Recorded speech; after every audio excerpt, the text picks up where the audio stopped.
Ya, yuk, melek yang ngalong-ngalong melek ya.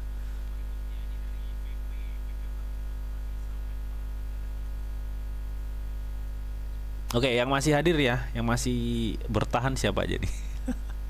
PP ini gimana bang? Apakah bisa ke kepala tiga lagi? Oke, kita cek aja deh, kita cek. Ngopi dulu men, buset. Oke, kita akan coba cek PP teman. Udut dulu cuy, udut, woi, bangun woi, bangun.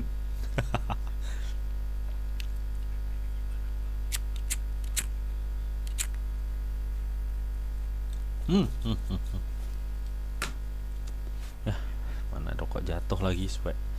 Oke, kita akan coba cek PP ya, cuy. Nah, PP ya, mulai terkonsolidasi kan dia. Ini PP apakah bisa nyampe kepala tiga lagi, Bang? Kepala tiga itu ketika dia ya udah, mungkin kalau untuk kepala tiga pas gue pikir agak berat Mas ya. Tapi kalau kepala 39 itu kemungkinan masih bisa. Atau enggak dia bisa PP tuh ada chance untuk kemungkinan bisa back ke sini nih. Nah, ke sini kan. Karena kalau kita berharap PP ke kepala tiga, berarti kan dia harusnya jatuh ke sini nih. Jatuh ke sini. Jatuh ke sini ya. Kalau kepala tiga pas kan anggaplah di sini nih, nah, kotak kuning ini. Kotak kuning yang bawah, cuy. Yang bawah ini. Ini kepala tiga pas nih di area situ. Ya. Nah, kita tinggal lihat bagaimana indikator dan spekulasi di external market ya, kayak misalkan sentimen-sentimen atau katalis-katalis yang memungkinkan akan adanya suatu penurunan.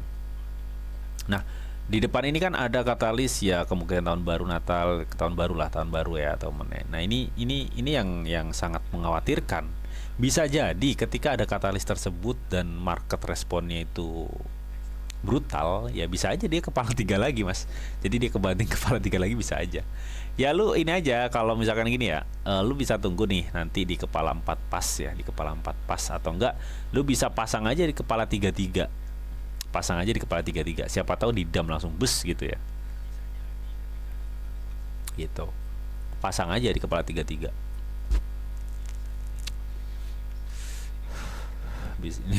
Siapa tahu di pam ke bawah gitu. Sebentar, kita akan coba cek ya. Bang, ini gimana untuk PP? Jadi pergerakan PP itu sama ya, kurang lebih sama kayak Bitcoin. Ya, kalau kita cek di volumenya, volume sekarang per gua live sekarang, ini akan ada penurunan untuk PP. Ini akan ada penurunan untuk PP. Jadi lu harus hati-hati ya. Jadi ini pola-pola PP itu sama kok cuy, sama kayak Bitcoin pola-polanya. Jadi saat ini yang gue lihat stok RSI untuk PP itu masih overbought, artinya tingkat pembelian itu udah di titik jenuh. Ya, berarti apa? Berarti ya dia waktunya turun. Artinya kan sekarang udah turun bang. Iya, masih bisa turun tapi PP. Harap hati-hati. Jadi PP itu masih bisa turun. Time frame 1 hari ya. Time frame 1 hari masih bisa turun. Jadi lo harus hati-hati. Dan kita akan coba cek ya di time frame 4 jam apakah ini benar memungkinkan untuk turun atau gimana bang. Tuh, di time frame 4 jam aja ya, sebenarnya sih ini udah confirm akan ada untuk short term ya, mungkin jangka pendek akan ada tekanan naik dikit lah, tapi sangat mengkhawatirkan ya. Makanya kan tadi gue bilang buat teman-teman semua, PP ini memungkinkan akan back to kepala 4 lagi ya. Kepala 4 ini memungkinkan banget karena melihat posisi dia udah overbought di time frame 1 hari ya. Ini sangat memungkinkan PP bisa back to kepala 4 ya. Bang, apakah nggak bisa di kepala 3? Lu bisa entry di 33, kepala 33 ya. Lu entry aja di situ ya, misalkan nih di level kepala 4, lu isi aja sekitar 20% misalkan ya. Misalkan lu punya dana 100% nih, dana dingin. Misalkan dananya itu anggaplah 100.000 lah ya, 100.000 gitu.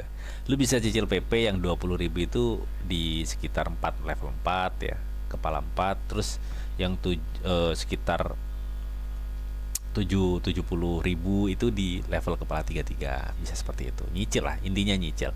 Kenapa kok lu setting kayak gitu, Bang? Ya karena di depan ada katalis, men. Katalis yang memungkinkan biasanya respon market kripto itu menjelang akhir tahun. Lu tahu sendiri kan. Setiap akhir tahun kan lu pasti ngerasain, cuy. Kalau akhir tahun tuh gimana? Biasanya menjelang akhir tahun tuh seperti itu. Oke, di time frame 4 jam gue pikir ini masih ada chance untuk turun. Kalau memang ada pun kenaikan, ini bukan suatu kenaikan besar kok, cuy. Ya.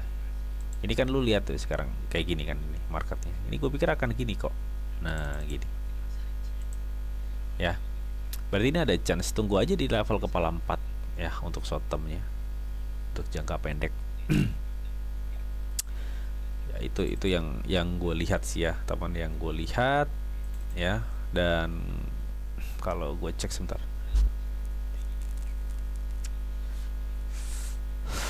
kalaupun ada kenaikan di time frame 4 jam, gue yakin ini bukan kenaikan yang besar. Kalau kita mau compare ya antara kenaikannya sama penurunan, masih gedean penurunan ya. Jadi buat teman-teman, karena ini gue ngebahas spot market, jadi jangan terburu-buru masuk. Kalau lu buat signal gue ini jadi future ya terserah lu ya, resiko kan lu tanggung sendiri ya kan. Tapi gue pikir ini kan marketnya masih belum ini ya, masih wait and see, bisa dibilang seperti itu. Dan gue lihat juga di time frame 1 hari ini masih sangat-sangat memungkinkan, sangat besar bahkan sangat besar untuk market PP itu bisa tergerus turun. Jadi lu harus hati-hati. Jadi kalau tadi ada yang tanya apakah itu bisa ke kepala 3, gue pikir bisa, tapi tunggu katalis ya, dan tunggu konfirmasi area sekitar 39 itu bisa di breakdown. Area 4 ini kan kita targetin di kepala 4 ya. Untuk short term di time frame 4 jam kita targetin tadi di kepala 4 ya. Nah, nanti kalau memang misalkan di kepala 39 itu bisa di breakdown, yes, itu adalah tanda konfirmasi bahwa Bitcoin PP itu bisa di kepala 3. Ya, lu bisa tunggu di 33 tadi kan, yang gue udah kasih tahu ke teman-teman. Lu bisa pasang jaring aja di 33 gini. Tapi tunggu konfirmasi ini ya. Kalau misalkan ini di level 4 atau level 39 udah jebol, lu pasang jaring aja di 33. Siapa tahu kebanting bus gitu, ya kan? Ya, kurang lebih seperti itu kira-kira. Oke. Oke, teman ya, jangan terburu masuk ya. Oke. Berikutnya, lu sudah cuan luber, Bang, saya mau buy lagi nih di harga berapa nih dari Mas Yahya Munandar. Wih, kita suruh cek dulu lagi nih. Oke, kita gas ya.